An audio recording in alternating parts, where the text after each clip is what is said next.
À la veille de la guerre, le 31 juillet 1914, la famille de Funès s'agrandit.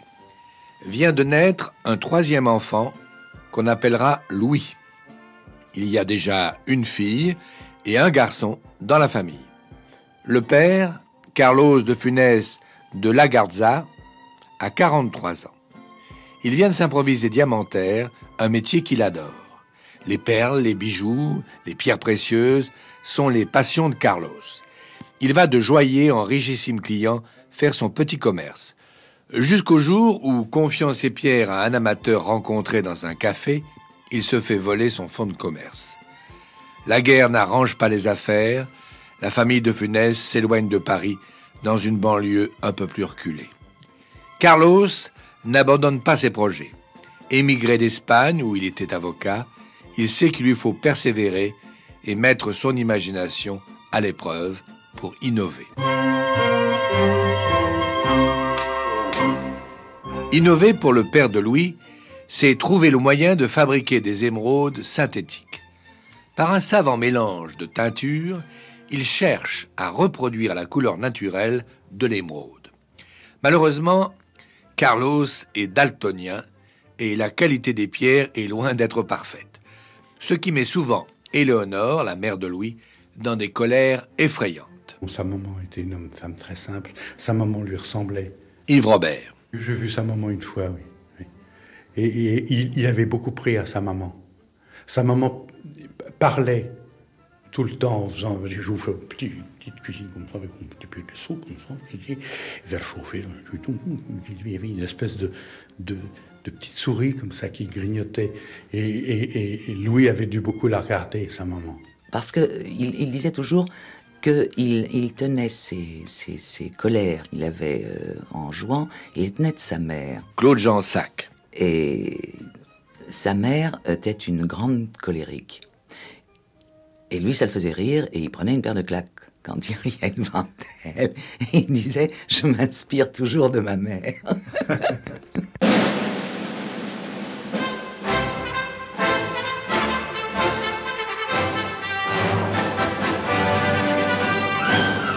Louis a 25 ans quand éclate la Seconde Guerre mondiale. Le 1er septembre, c'est la mobilisation générale. Réformé, il devrait échapper à la conscription. Il mesure 1,64 m. Mais la France a besoin d'hommes. Devant le conseil de révision, Louis pense qu'il n'y échappera pas quand il entend un officier parler de lui en ces termes dramatiques. « Oh, lui, il n'en a plus pour longtemps, on va le réformer. » Louis devient livide, il ne se savait pas malade, il rentre chez lui et raconte tout à Germaine, sa femme, qu'il a épousée 4 ans plus tôt. Germaine tente de le rassurer, elle lui conseille d'aller consulter un médecin. Le diagnostic est formel, Louis de Funès est en parfaite santé. Après enquête, on découvre qu'il y a eu une erreur de dossier. L'officier a confondu son cas avec celui d'une autre recrue. Il vient de vivre le premier grand gag de sa carrière.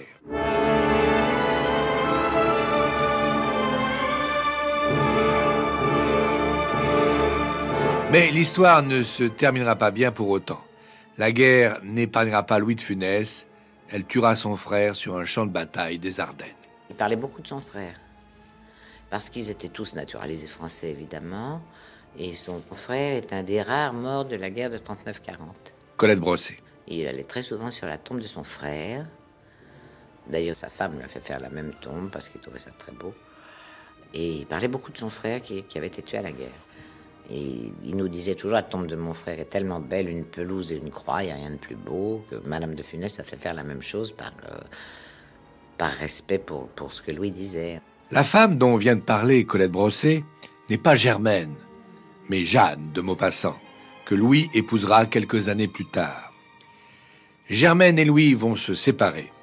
Nous sommes en 1942. Louis cherche du travail, il sait jouer du piano, c'est un atout, à condition d'accepter de travailler la nuit. Il trouve une place à Pigalle, dans un bar où les Allemands viennent profiter des filles et du champagne. Pianiste de bar à cette époque, c'est un métier dangereux. C'est qu'il jouait souvent avec un revolver sur la tempe. Colette Brossé. Parce qu'il était obligé de jouer ce que les clients voulaient. et que les boîtes de nuit avec les Allemands qui avaient le droit d'y entrer pratiquement. Et il jouait avec un revolver sur la tempe quand ils étaient bien sots et qu'ils lui réclamaient Lily Marlène. Louis était bien obligé de jouer ce que ces messieurs voulaient. Et il a souvent joué avec un revolver sur la tempe. Louis a rencontré Jeanne le 20 avril 1943. Louis de Funès épouse Jeanne de Maupassant. Le goût du piano les a réunis. Lui, improvisateur diabolique de morceaux de jazz qu'il exécute comme des tours. Elle, remarquable pianiste classique, élevée à l'ombre des conservatoires. Ils auront 2 enfants, 2 garçons. Patrick, l'aîné, qui est devenu médecin radiologue, et Olivier, que vous connaissez mieux pour l'avoir vu jouer la comédie aux côtés de son père dans Hibernatus, par exemple. Et il a tenté de l'entraîner vers le cinéma, alors que Olivier ne rêvait qu'être pilote de ligne, ce qu'il est maintenant. Colette Brossé. Il avait des dons, il nous faisait rire quand il était tout petit. Alors on dit, il sera acteur. Mais non, en vérité, Olivier n'en a jamais rêvé d'être acteur. Il voulait être pilote de ligne, il est pilote de ligne. Le seul ennui, c'est que nous, on a déjà volé avec lui. Et quand il annonce le commandant de Funès vous parle, tout l'avion se marre.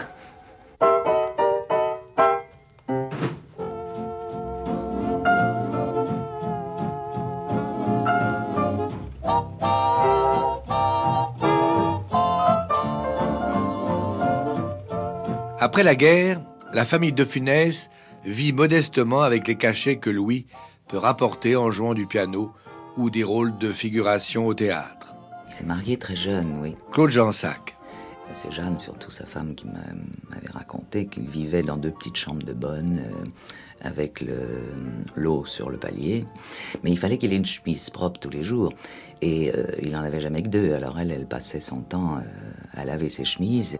Louis de Funès de Galarza. Les de Funès ne sont pas issus de la noblesse. Le nom composé vient du fait qu'en Espagne, on met toujours le nom des parents du père et de la mère. En revanche, l'origine de Jeanne vient d'une illustrée noble famille, celle de Guy de Maupassant. Que devaient penser les Maupassant de voir ce petit Espagnol faire vivre aussi pauvrement l'une de leurs nobles héritières?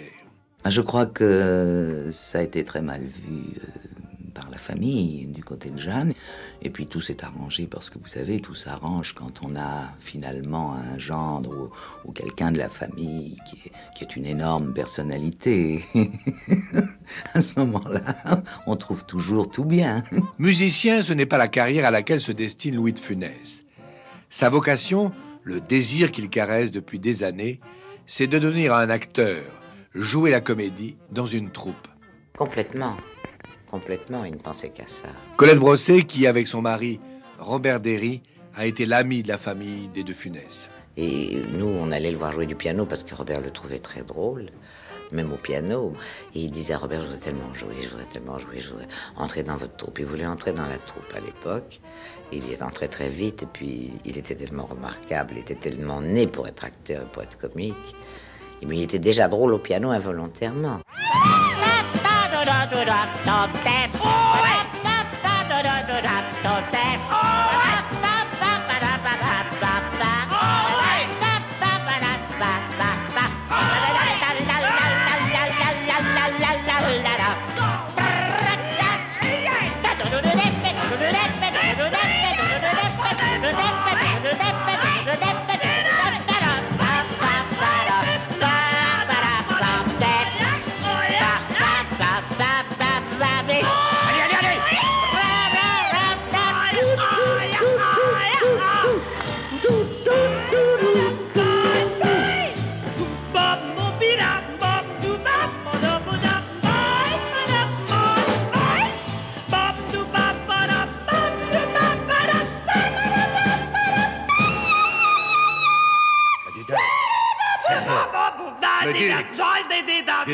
Madame. Mais madame.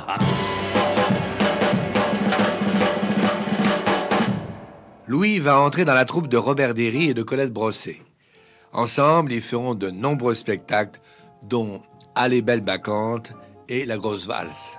Et quand Robert a écrit La grosse valse, vraiment pour lui, parce que c'était vraiment un complet sur mesure, on lui a fait une danse espagnole, une rota et une sevillana qui dansaient comme un dieu. On aurait absolument juré un vrai danseur espagnol si s'il n'eût été sa silhouette qui était comique, un vrai danseur espagnol dansant vraiment une rota et une sevillana. Et la salle s'écroulait parce que quand on fait authentiquement bien les choses, musicien comme il était remarquable. Mais c'est un comique spontané, brutal, subitement. Il était aussi...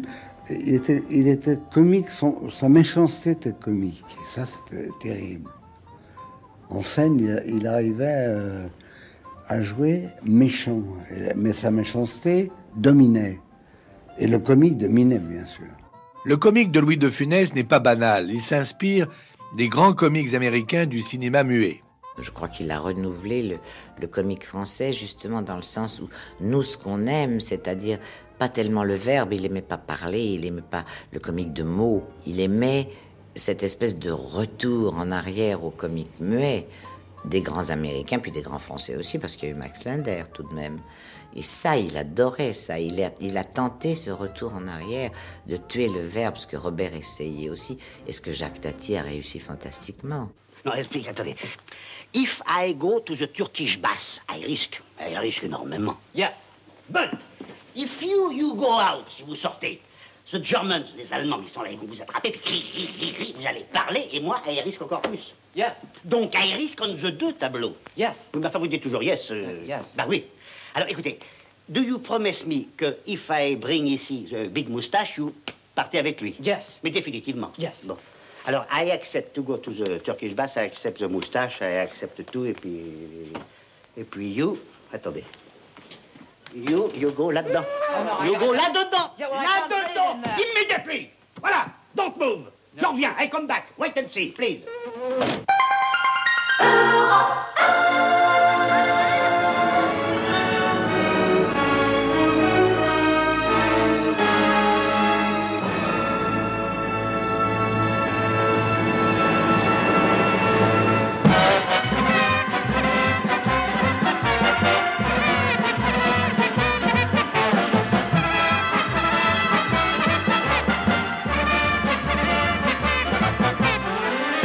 En 1956, Louis de Funès a déjà dépassé la quarantaine.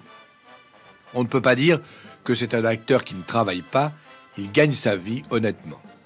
Mais sa notoriété n'a rien à voir avec le talent qu'il met à progresser dans son art.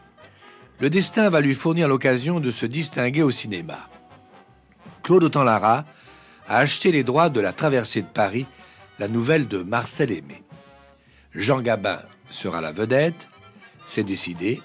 Claude Autant-Lara veut Bourvil dans le rôle du lampiste en face de Gabin. Le producteur refuse, puis se laisse convaincre. Les personnages principaux sont distribués. Restent les seconds rôles. Alain Poiret propose Louis de Funès pour interpréter le personnage de l'épicier qui fait fortune au marché noir, sous l'occupation, en profitant des malheurs des autres. Je vous ai dit qu'on est pressé. Et ce soir, c'est pas la porte à côté, hein. C'est la rue de Pic. Rue de Pic? Vous m'aviez dit rue du Temps. Ah, bah ça fait pas de grosse différence. Oh. 2 bornes. Oh, toi, maintenant, ferme-la, hein. Question à faire, c'est moi qui ai la parole. Écoutez, patron, faudrait s'entendre. Si c'est à Montmartre, vous donnez combien? C'est bon, je vous donne 50 francs de plus, mais grouillez-vous, hein. Oh, mais je demande pas l'aumône. Pour Montmartre, ce sera 600 francs par homme ou bonsoir. Ah, je vois ce que c'est, vous voulez profiter de la situation. C'est bon, disons 400 francs. Oh, mais à ce prix-là, cherchez des clochards. Moi, je suis un homme. Ça va, je fais un effort, 450 francs. 900 francs pour les deux, hein. Ce personnage est d'une méchanceté, d'un égoïsme. Mais ça, c'est gambergé par Louis. Hein. Yves Robert. Il ne l'a pas fait comme ça. Il l'a imaginé, travaillé, pensé, en disant une lentille, c'est une lentille. Si on prend une lentille, alors c'est... Si on met le doigt dans le sac de lentilles et que ça coule, c'est épouvantable. Un petit sentiment de rien du tout devenait une espèce de grande flamme, comme ça. C'est ce qui était beau. Hein. C'est pour ça que je m'en veux un tout petit peu, mon vieux Louis, je t'en veux un petit peu d'avoir fait une partie de ta carrière dans la gendarmerie. D'un petit rôle d'un second personnage, Louis de Funès en a fait un grand moment du cinéma français. Face à Gabin et à Bourvil, il se hisse au niveau des plus grands acteurs. À ce moment-là, on pourrait croire qu'il va devenir un comédien qui va se réaliser dans les drames et quitter ce burlesque auquel il tient tant et qui ne lui a pas valu beaucoup de notoriété auprès du grand public. C'était un caricaturiste dont le trait était très fort, comme Daumier. Yves Robert. Quand il nous racontait des histoires, il se mettait tout d'un coup à imiter la caissière d'un café où il avait joué du piano, c'était extraordinaire. Tout d'un coup, on voyait un dessin se former comme ça, avec une violence et comme un trait dans du cuivre. C'était magnifique.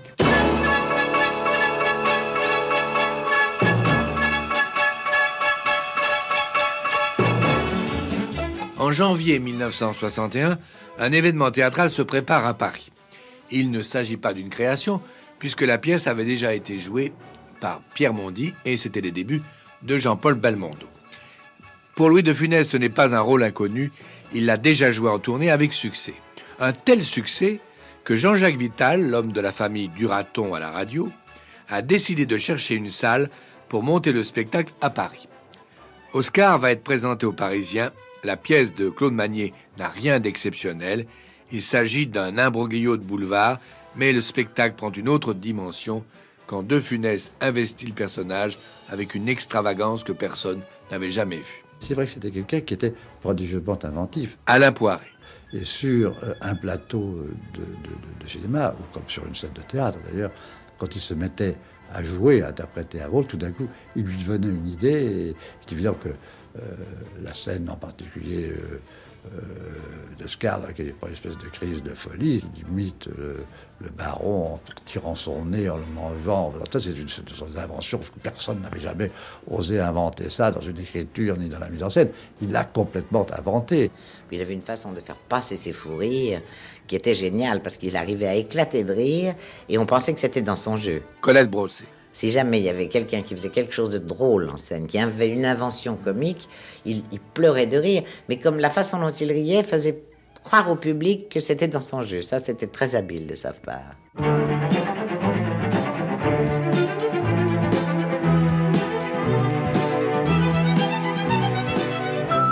Louis de Funès va jouer Oscar pendant plus de 1000 représentations. Devant un tel succès, va germer l'idée d'en faire un film. Il faudra attendre 5 ans pour que Alain Poiret puisse monter la production avec Édouard Molinaro comme metteur en scène. Alain Poiret se souvient de ce tournage en évoquant la double personnalité de Louis de Funès, quand derrière l'acteur irrésistiblement comique se cachait un homme profondément angoissé. Quand il était angoissé, il était facilement quelquefois de mauvaise humeur, il était contracté. Je me souviens en particulier quand on a tourné Oscar, on a eu un très très gros problème. On tournait le film sur le plateau de Billancourt, dans le décor avec Molinaro, et puis tout d'un coup, Molinaro arrivait de me dire viens, parce que Louis ne veut plus tourner. Je trouve effectivement Louis qui tournait en rond sur le plateau avec l'éclairage de secours dans une atmosphère lugubre, et il me dit voilà, c'est très mauvais, tout ce qu'on tourne est très mauvais. J'ai un metteur en scène qui n'arrive pas du tout à ce que je fais, c'est pas possible. Donc le plus simple, on va arrêter. Je lui dis écoutez, il y a une autre solution que je vous propose tout de suite. Vous allez recommencer de tourner, vous allez voir, les choses vont se passer très bien. Puis au bout de quelques instants, c'est ce qui s'est passé. Puis j'avais été voir Molinaro, je lui dis écoute, je sais qu'il t'abuse follement de Funès, mais montre-le, parce que c'est vrai que quand on est devant le premier spectateur d'un acteur, c'est le metteur en scène, et si le metteur en scène n'a pas l'air de s'amuser, c'est terrible. Alors il l'a compris et les choses sont fort bien passées. Donc il avait des crises comme ça qui arrivaient par moments. Alors, le tout c'est de le prendre calmement et puis voilà. Ce qui vivait mal, c'était que les gens travaillent moins bien que lui. C'est-à-dire fassent moins d'efforts que lui n'en faisait. Colette Brossé. Parce qu'il en faisait énormément. Il n'était pas question d'heures de dépassement, il n'était pas question d'heures de répétition, il était question d'aller jusqu'au bout du travail. Alors quand il se trouvait face à des gens qui étaient un petit peu paresseux, un peu feignants, ça le mettait dans de très grande colère. De là est venue sa réputation de mauvais caractère. Louis avait mauvais caractère. Moi, je préfère dire qu'il avait un caractère réservé. Plus que réservé, complètement secret. Micheline Dax. Puis d'une inquiétude, d'une anxiété permanente. Mais vous savez, comme beaucoup de gens qui font rire, parce qu'il est vrai que faire rire, c'est presque une gageure, enfin, ça se démode, le rire, autant que les vêtements. Alors il était toujours angoissé à l'idée que demain, ça ne marchera peut-être plus. Alors c'est vrai qu'il était très, très difficile à suivre et à supporter, parce qu'il avait peur. C'était uniquement ça, sa vie. Et je crois qu'il s'est usé par la peur, ce garçon, alors qu'il avait un triomphe mérité, car vraiment, cet homme avait un génie en lui, c'est certain.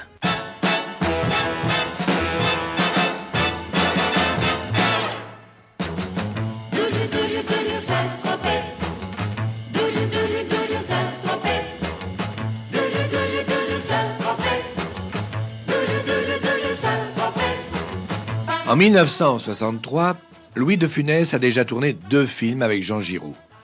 Pouic Pouic et Faites sauter la banque. C'est à cette époque que le cinéma commence à s'intéresser à cet acteur au comique si personnel pour en faire beaucoup plus qu'un comédien original, une star. Parmi les multiples projets que Louis de Funès voit proposer, il en est un qui va changer sa vie. Du jour au lendemain, il va devenir le comique numéro 1 des Français. Jean Giraud vient lui proposer de tourner Le Gendarme de Saint-Tropez. Vous savez, on a habité le même immeuble à un certain moment. Micheline Dax. Alors on se croisait de temps en temps dans l'escalier. Et dès qu'il me voyait, il me disait « Oh, tu sais, j'ai un projet, mais je suis très inquiet, bien entendu.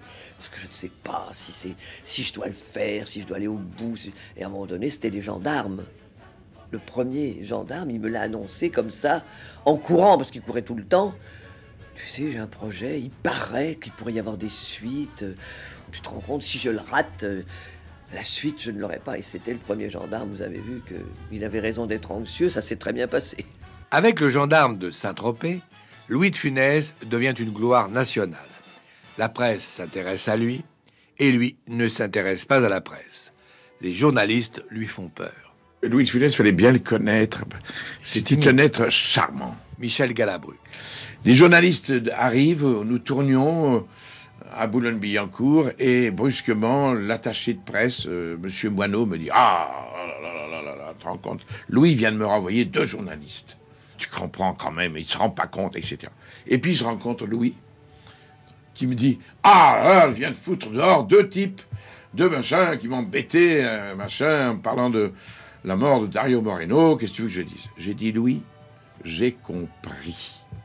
Tu étais embarrassé parce qu'on t'a tendu le micro et que sur Dario Moreno, toi qui es si gentil, qui a bon cœur, tu ne savais que dire. Tu es trop embarrassé et tu les as envoyés balader. Maintenant, ils vont retourner parce que c'était leur travail. Vont retourner bredouille et ils vont aller dans leur studio, ils vont dire « Ah, on n'a pas pu avoir le truc, quel emmerdeur, etc. » Et ça, c'est idiot parce que tu es l'homme le plus gentil que je connaisse et c'est par timidité que tu as renvoyé ces gens. Tu n'avais qu'à dire « Ah ben oui, Dario Moreno, je ne le connaissais pas beaucoup, mais évidemment, sa mort matrice, on te demandait 4 mots, puisque tu es très célèbre, et tu ne les as pas donnés uniquement parce que tu as eu peur de dire ces 5 mots. Il m'a dit « Tu as raison, va me les rechercher. » J'ai donc recouru après ces journalistes, les ai ramenés, et il a fait son interview.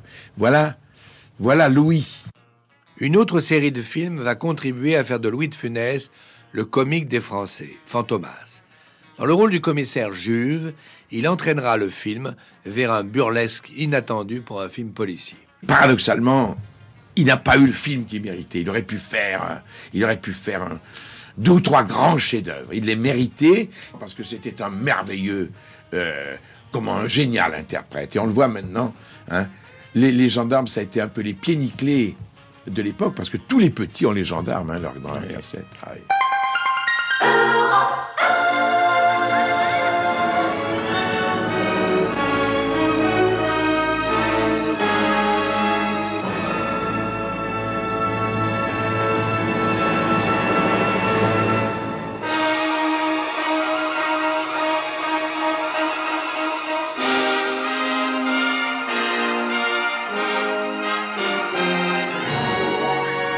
Ce que je voudrais réaliser, c'est une sorte de Guignol pour grands enfants.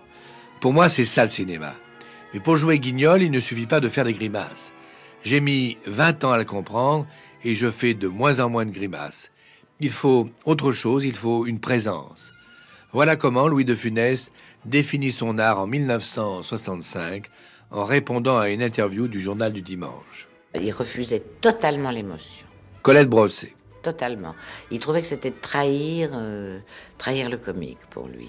Il trouvait que c'était aller à la facilité. Il détestait qu'on lui demande un sentiment d'émotion. Et Dieu sait si dans la vie il était tendre.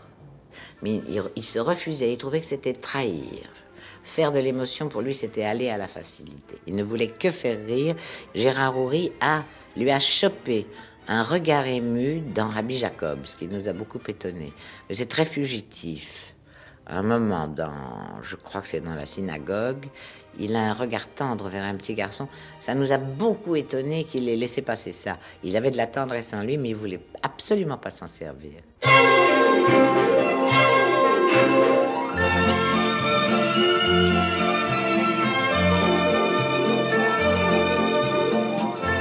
En 1965, Louis vient de faire le Cornio avec Bourvil. Gérard Houry se souvient encore de ses fous rires sur le plateau. Où il m'a fait follement rire, c'est quand je le dirigeais, que j'étais assis, comme je le suis toujours, sur un petit cube, sous la caméra.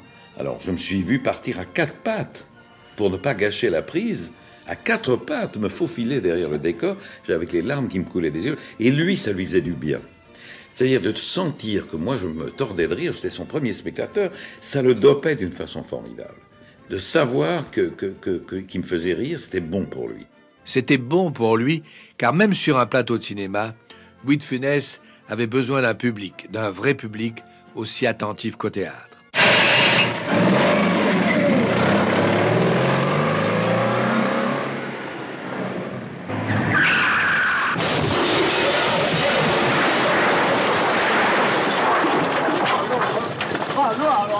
Oh non, c'est une catastrophe. Regardez-moi ça. Qu'est-ce qu'il y a? Qu'est-ce qu'il y a? Qu'est-ce qu'il y a? Je vous dis, qu'est-ce qu'il y a?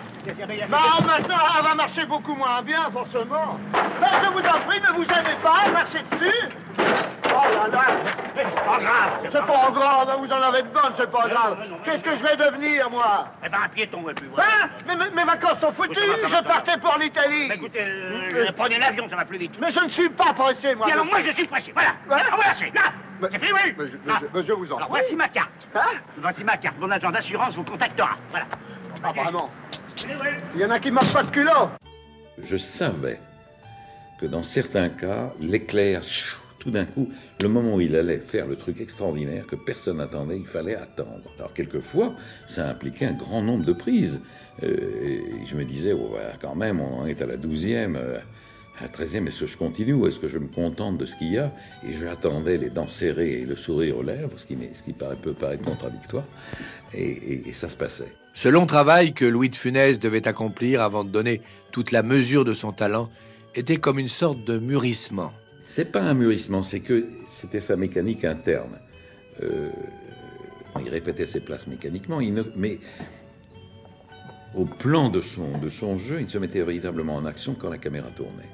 Donc ça impliquait qu'à ce moment-là, il se perfectionnait petit à petit. Donc c'était d'ailleurs un problème, je dois vous le dire, parce que par exemple, dans les Bourvil de Funès, non pas pour le Cornio, parce que pour le Cornio, ils étaient séparés, il y en a un qui suivait l'autre, mais pour la Grande Vadrouille, où ils étaient toujours ensemble, Bourvil, qui était spontanément merveilleux, superbe aux premières, deuxième, troisième prises, il commençait à s'user, à se détériorer, parce que la spontanéité s'en allait, au fur et à mesure, au moment où Louis devenait parfait. Alors, je veux dire, il y avait un espèce de tape-cul, de mouvement de balancier auquel il fallait être très attentif, qui n'était pas très grave dans les chants contre chants, quand il y en a, bah bon, parce qu'il y a l'un donnait la réplique à l'autre, mais dans les scènes à deux, c'était certainement un problème. 11 millions de Français ont vu le Cornio à sa sortie. Lorsque Gérard Houry décide de recommencer avec Bourvil et de Funès, c'est la Grande Vadrouille. 13 millions de spectateurs se précipiteront dans les salles pour retrouver le tandem des comiques du cinéma français. Devant un tel succès, Louis de Funès est sollicité de toutes parts. On continue la série des Fantomas et l'on pense à la suite des aventures du gendarme de Saint-Tropez. Après le gendarme à New York, on imagine que le gendarme se marie.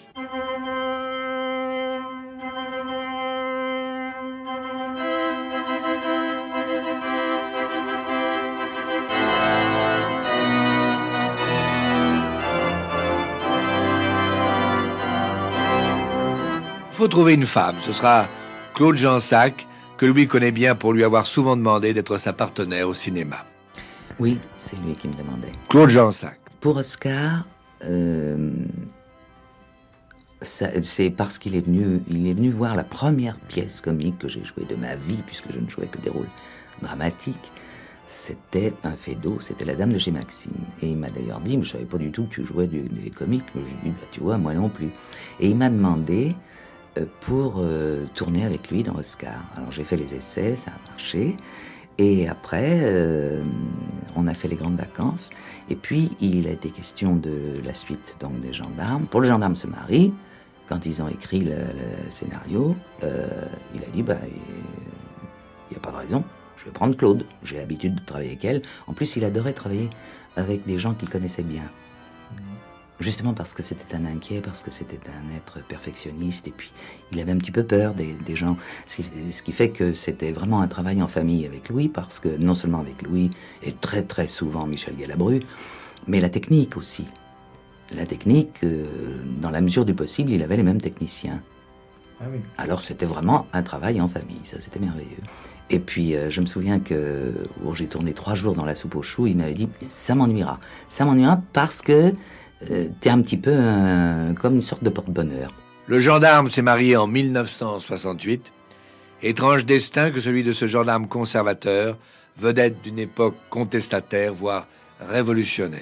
Claude Jansac restera pour les spectateurs la femme de Louis de Funès au cinéma, celle que le public continuera d'appeler Ma Biche. Ce surnom, Ma Biche, c'est Louis qui en avait eu l'idée. Oui, c'est lui. C'est dans Hibernatus. Il me dit, ça serait bien que je l'appelle comme ça, parce que tu vois, alors, il est amoureux de sa femme, alors un jour, il me dit, comment je pourrais t'appeler? Il cherchait Ma Biche. Oui, c'est bien, Ma Biche.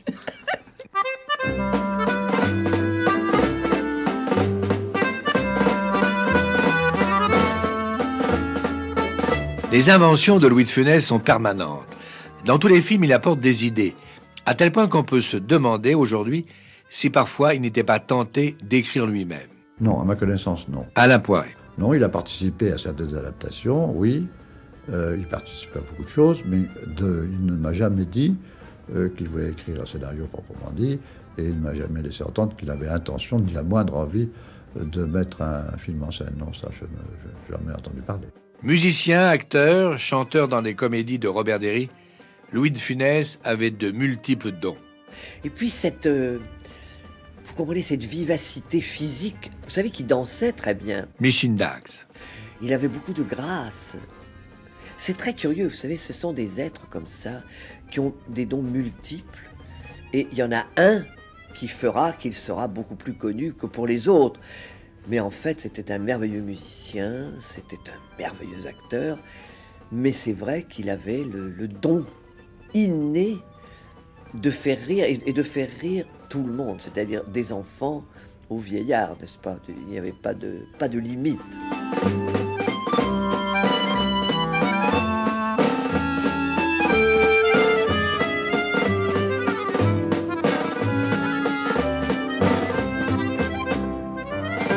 Il était très gentil, très compréhensif. Jamais il ne s'est laissé dépasser par sa célébrité et par le fait qu'il gagnait beaucoup d'argent. Voilà, ça c'est quelque chose je crois qu'il ne l'a jamais atteint. Malgré ses colères, son caractère angoissé, Louis de Funès, dans la vie professionnelle, ne ressemblait pas à ses personnages. Il était plutôt bon camarade avec les acteurs. Alain Poiret. Il ne se préoccupait pas du tout, contrairement à la plupart des acteurs qui se préoccupent d'une façon formidable de leur place sur l'affiche. De Funès n'a jamais posé de problème. Il a toujours laissé passer Bourvil avant lui, de même que dans Fantomas, il a fait Jean Marais avant lui. Ça lui était complètement égal. Louis, il n'était pas du tout dans la vie comme il était au cinéma. Hein. Yves Robert. Dans la vie, c'était un homme très, très calme, très charmant, très doux, très simple même, chrétien.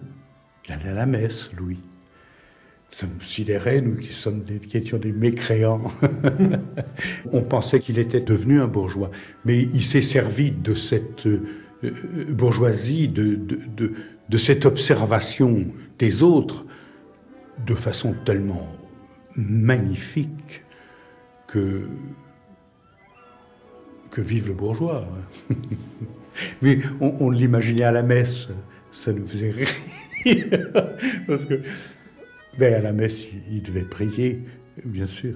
C'était un homme très respectueux, très timide. Gérard Houry. Il était un homme très religieux, il allait à l'église avec Jeanne tous les dimanches, et d'ailleurs il me faisait tort de rire parce que il allait à l'église, il avait une vraie foi, il croyait vraiment en Dieu, mais il se moquait de lui-même. Parce qu'il me disait, par exemple, j'ai été à l'église dimanche, alors j'ai prié, j'ai dit, mon Dieu, faites que mes chèques soient honorés, faites que ce soit payé à temps, faites que ce soit moi qui ai les beaux rôles, que les autres n'en aient pas. Bon, il s'amusait avec ça, il était très drôle, mais il était très drôle dans la vie d'une certaine manière, et drôle pas comme au cinéma. C'était pas le même sort d'humour. Il était très profondément croyant. Colette Brossé. Et quelquefois, je lui disais, tiens, j'ai pas été à la messe avec toi quand on tournait. Tu verras, les petits diables te piqueront le cul en enfer, il me disait. Sa foi était sincère, complètement. Au point de refuser certaines pièces où on parlait mal de Dieu. Et de très belles pièces de très grands auteurs. Marcel Aimé me dit un jour, dis donc Yves, tu connais bien De Funès? Oui. Tu voudrais pas lui faire lire Clérambault? J'ai dit, ben attends, explique-moi quand même. Il me dit, parce que je pense que De Funès serait un Clérambault extraordinaire. Yves Robert. C'est un cep de vigne, c'est un homme d'une pièce qui, dans la méchanceté, dans le plaisir de tuer des chats, aura la même force que quand il croira en Dieu. C'est parce que Clérambault, c'est un homme de conviction. Il est aussi violent en amour de Dieu que dans le désir de tuer des chats pour les manger. J'appelle Louis et je lui dis, Marcel Aimé voudrait... Il me dit, écoute, j'ai un bouquin qui t'a dédicacé. Oh ça alors.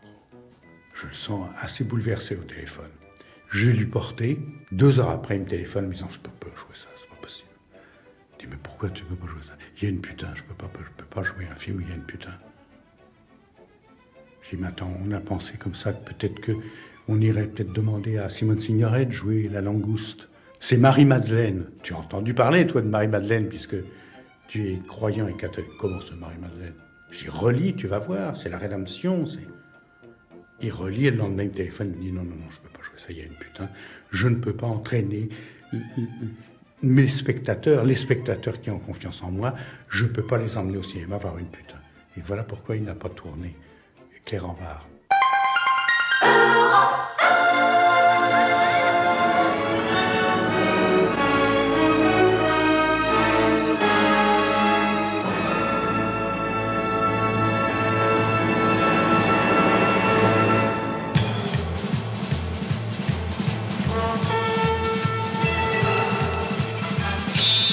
Jeanne et Louis sont souvent allés passer des vacances au Cellier, un village sur les bords de la Loire. C'est là, dans le château de famille de Jeanne, qu'ils ont passé beaucoup de moments heureux. Or, en ce mois de janvier 1967, le château est à vendre. Louis est devenu célèbre, ses cachets sont ceux d'une star. Il veut acheter le château des Maupassant à sa femme. Il est vendu aux enchères à la chandelle. Au terme de la vente, Louis de Funès finit par devenir le nouveau châtelain du Cellier. La propriété aux 365 fenêtres est à lui. Il va pouvoir l'offrir à sa femme. Il avait acheté ce château vraiment par respect pour Jeanne et parce qu'elle y avait passé son enfance. Et parce que lui-même y avait passé beaucoup de vacances et pour faire plaisir à sa femme. Colette Brossé. Mais cet immense château qui était une splendeur, il l'avait tout de même un peu transformé en une maison de campagne de 6 pièces parce qu'il ne pouvait pas tout habiter. Alors, il y avait le chauffage central dans 6 pièces, il y avait une immense cuisine, je crois qu'on n'a jamais mangé dans la salle à manger du château. C'était immense. Il en avait fait une maison de campagne. Il n'occupait pas les lieux, évidemment. Propriétaire d'un parc et d'un domaine agricole de 150 hectares, Louis de Funès n'en change pas sa vie pour autant. C'était pas dans la vie un type qui avait de la démesure, dans la mesure où il y a une chose dont il avait horreur, comme pas mal d'acteurs, ceux qui ne sont pas cabots, il n'était pas cabot du tout. Gérard Houry. C'est que ça l'exaspérait quand il était dans une gare, dans un aéroport, et que les gens le reconnaissaient. C'est pour ça qu'il se mettait toujours une casquette enfoncée pour qu'on ne le reconnaisse pas.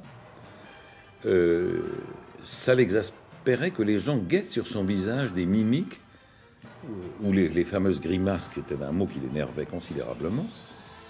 Et ça l'énervait qu'on guette, qu'on attende qu'il fasse rire dans la vie.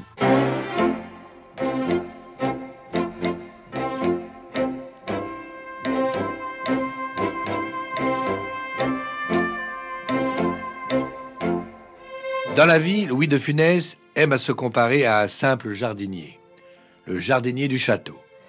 Il a pris des cours de jardinage à Versailles. Il fait partie de l'association des Amis du potager du roi. Et par-dessus tout, il aime cultiver les roses. Et c'est un écologiste avant l'heure. Il m'avait raconté, il a fait venir, parce qu'il en avait assez des pucerons, de toutes les sales petites bêtes qu'il y a sur les roses, notamment, parce qu'il adorait les roses. Claude Jansac. Et il avait fait venir des coccinelles. Parce que je connaissais assez bien Louis, et je le connaissais surtout plus en tant qu'homme qu'en tant que comédien. Yves Robert. On avait une passion commune, c'est la nature. J'ai rarement rencontré un homme si près du vent, des arbres, de l'eau, des fleurs, des roses, des choux, que Louis. C'était un pêcheur à la ligne extraordinaire. Je prétends être plutôt un bon pêcheur à la ligne, mais à côté de Louis, zéro. Il avait la vraie patience des gens qui sont comme ça, remplis d'une force, car il avait une force physique extraordinaire de Funès. Et une grande patience. C'était pas du tout un homme acariâtre ni nerveux, non. Quand il était avec ses enfants et sa femme, c'était la douceur faite homme. Alors autant à l'écran, il était extraordinairement expansif et formidablement drôle, autant dans la vie courante, c'était quelqu'un qui était facilement un peu renfermé. Alain Poiré. Alors de temps en temps, quand on était un peu détendu, au cours d'un dîner, de ce genre, d'un coup il se mettait à... Et à ce moment-là, il pouvait être formidablement drôle. Mais c'était pas quelqu'un qui faisait un numéro constamment, comme il y a des acteurs qui, dans la vie constante, font un numéro permanent qui est le même que celui qui est à l'écran. C'était pas du tout le cas de Louis, pas le moins du monde. Louis ne supportait pas le calme. Il n'aimait que la démesure, et si certains partenaires n'avaient pas de démesure, il se chargeait ou de les larguer, ou de leur piquer le cul à un coup de botte, quoi. Oui. Et alors ça marchait bien, quoi. Il faisait rire quand il avait vraiment envie, mais c'était pas le bout en train. Il suffisait qu'on le regarde, alors simplement on lui demandait de nous dire quelque chose, ou tout au moins de nous faire comprendre quelque chose de drôle, il se refermait comme une huître. La reine d'Angleterre, lors de son dernier passage à Paris, était assise là. Elle était là, elle était menue. Le prince était là. Et alors, les enfants royaux étaient là, ils étaient comme ça. Puis,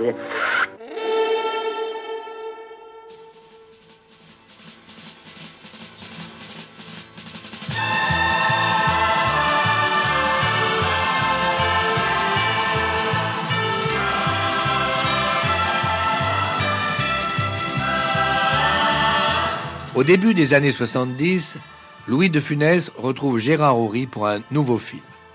Il devait avoir Bourvil comme partenaire, le rôle était écrit, et puis quelques mois avant de commencer le tournage, Louis apprend à la radio que Bourvil vient de mourir. Il appelle Gérard Houry qui lui confirme la nouvelle, il n'est plus question de faire le film. Son ami est mort, le projet avec. Personne ne peut remplacer Bourvil, et personne ne le remplacera. Mais le rôle sera réécrit pour une personnalité différente, très différente. Yves Montand sera le partenaire de Louis de Funès dans La Folie des grandeurs.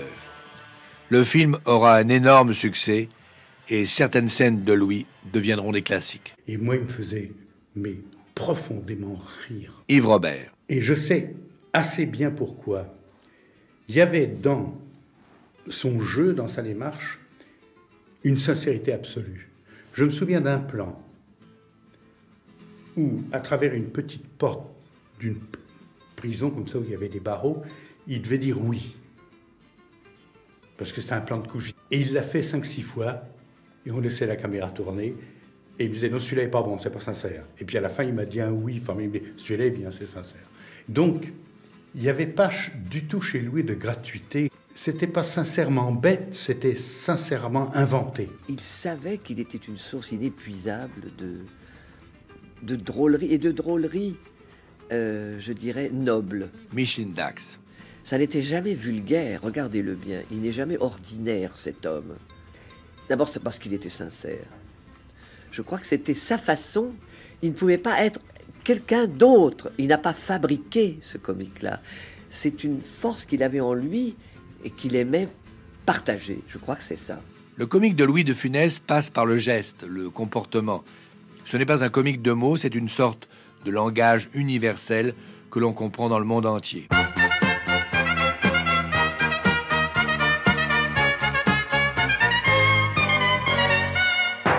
Les aventures de Rabbi Jacob, L'aile ou la cuisse, la zizanie, le gendarme et les extraterrestres, Louis de Funès retourne sur les plateaux de cinéma. Avec ses colères, ses mouvements d'humeur et aussi ses petits gestes inattendus qui trahissent une deuxième nature qu'il ne veut pas montrer. Il était très bon, mais il le cachait.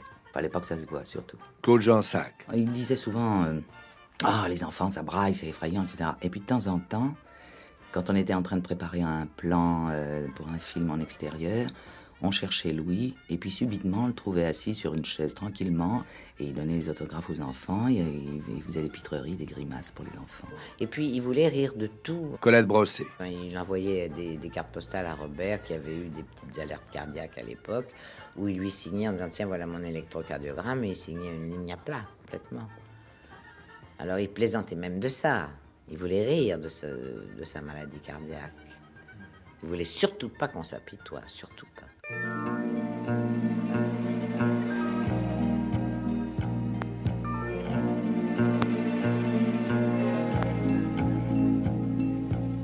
Victime d'un malaise cardiaque au milieu des années 70, Louis de Funès avait suivi un régime et une convalescence qui, croyait-il, l'avait mis à l'abri de ce genre d'accident. Mais en janvier 1983, il attrape une mauvaise grippe. Tout le monde et sa famille d'abord avaient complètement oublié qu'il avait eu 8 ans avant un infarctus. Claude Jansac. Et puis, il est arrivé une chose stupide. Il adorait sa petite fille. Et sa petite fille avait été souffrante, je crois. Et ils avaient donc décidé d'aller un peu à la montagne. Et ils sont allés aux Arcs. C'est quand même, je crois, 1800 mètres, quelque chose comme ça. La petite a attrapé la grippe. Lui a attrapé la grippe de la petite. Et il s'est mis à tousser, à tousser, à tousser. Ils sont redescendus en catastrophe et continuaient à tousser en pensant que c'était toujours les restes de la grippe. Et en fait, un jour, alors qu'il était dans son château, il a eu le problème qu'il a emporté, quoi. On l'a emmené immédiatement à l'hôpital de Nantes, mais c'était trop tard. Louis de Funès nous a quittés à 68 ans, mais vous le savez, les acteurs ne meurent jamais. Ils sont là sur les écrans ou ils passent dans des films à la télévision. Et Louis de Funès est resté très présent dans le cœur des Français. Et d'ailleurs, Georges Craven a eu la bonne idée de créer les Louis d'Or qui récompenseront à la fois les acteurs les comiques ou les films qui vous ont fait le plus rire dans l'année. Pareil au César, pareil au Molière. On récompensera enfin ce qu'on appelait parfois l'art mineur, la comédie, et pourtant qui est si agréable. Eh bien, grâce à Louis de Funès, un acteur, une actrice, un auteur, un metteur en scène, un producteur sera récompensé avec ces Louis d'Or qui viennent d'être créés cette année. Merci, messieurs, c'était très bien. C'était très bien. Non, c'est moi. Bon, vous, c'était bien là-bas. Vous, c'était bien... enfin, c'est comme ça. Dites-moi, vous, on ne vous a pas entendu. On ne vous entend jamais, hein. Vous n'arrêtez pas de bavarder. Faites attention, faites très attention, hein. Écoutez, j'ai une conception personnelle de l'ouvrage. Ce n'est pas assez triomphal, ce n'est pas assez orgueilleux. De l'orgueil, bon sang. Bon sang. Enfin, c'est de la bouillie, tout ça. C'était pas mauvais, c'était très mauvais. Voilà, exactement. Alors, reprenons. On dit 7. Hop. Bye-bye. Vous venez d'écouter Destins extraordinaires, un podcast issu des archives d'Europe 1. Réalisation, Julien Tarot. Production, Romy Azoulay. Patrimoine sonore, Sylvain Denis, Laetitia Casanova, Antoine Reclus. Destins extraordinaires est disponible sur le site et l'appli Europe 1. Écoutez aussi l'épisode suivant en vous abonnant gratuitement sur votre plateforme d'écoute.